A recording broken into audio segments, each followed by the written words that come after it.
అందరి టీవీ సమక్షంలో ఈ యొక్క అవకాశాన్ని ఇచ్చిన అందరి టీవీ యాజమాన్యానికి మా కళాభివందనాలు. నా పేరు మద్దూరి మల్లేష్ యాదవ్. మా గ్రామం రాచపల్లి, మా మండలం ఇల్లంతకుంట, మా జిల్లా కరీంనగర్. మా గురువు గారు మద్దూరి సదానందం యాదవ్, ఒగ్గు పూజారుల సంఘం ప్రెసిడెంట్. మా తమ్ముడు రమేష్, మా తమ్ముడు ప్రశాంత్, మా తమ్ముడు కుమారు. ఇది మా బృందం. ఈ అవకాశం ఇచ్చిన రాజన్న గారికి మేము ఎప్పటికీ రుణపడి ఉంటాము. ఇటువంటి వేదిక కావాలి కళాకారులకు. ఇది ప్రాచీనమైన కళ, ఒగ్గు కథ. 16వ శతాబ్దం నుండి మొదలైనటువంటి కథ, ఒగ్గు కథ. మా గురువు గారిని మాట్లాడవలసిందిగా, కథ ప్రారంభం చేయవలసిందిగా కోరుతున్నాను.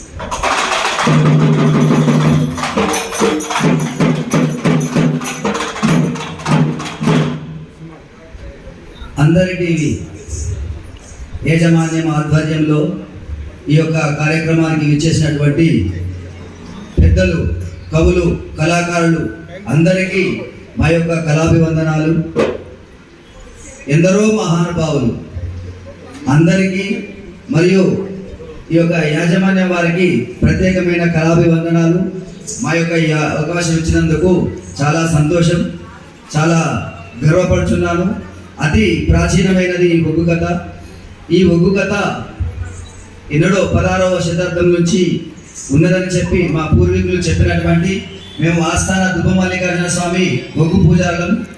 మాకు సనాతనంగా ఎన్నో వందల సంవత్సరాలకెళ్ళి ఈ యొక్క పూర్వము కరీంనగర్ జిల్లా లేకముందు ఎలగందల జిల్లా ఉన్నప్పటి నుండి మా యొక్క ఈ వృత్తిలో కొనసాగుతున్నాము. అందరికీ నమస్కారం. మా కథ మొదలు పెట్టబోతున్నాము.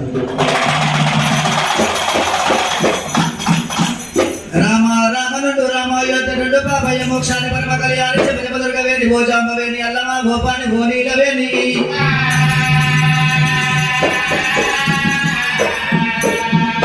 విచ్చేది రంపల ఈ చోడ ఇస్తే ఈ చెడు దేవతలు దర్శేది అల్ల మాకు బుద్ధులు చెప్పిన మహాత్ములు దర్శి కలియా శంభులు దర్శి కలియ పవరుడుకు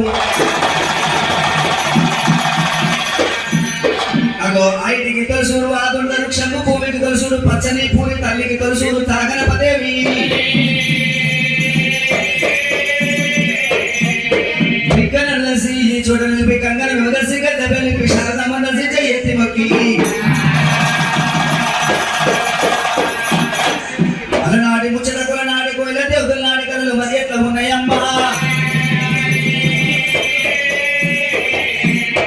అగో గంగల గడి ఉండబోము, నీరు లేని ఈ జగము నిమిషం ఉండబోదు, గంగలేంది ఈ జగము గడి ఉండబోదమ్మా.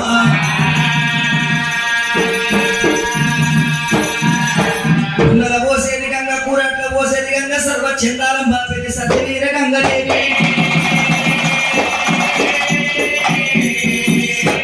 గంగా కరుణించినప్పుడే ఋతువుగా వర్షాలు పడతాయి, ఋతువుగా వర్షాలు పడ్డప్పుడే అనువుగా పంటలు పండుతాయి, అనువుల పంటలు పండినప్పుడే ప్రజల కష్టం తీరుతుందమ్మా.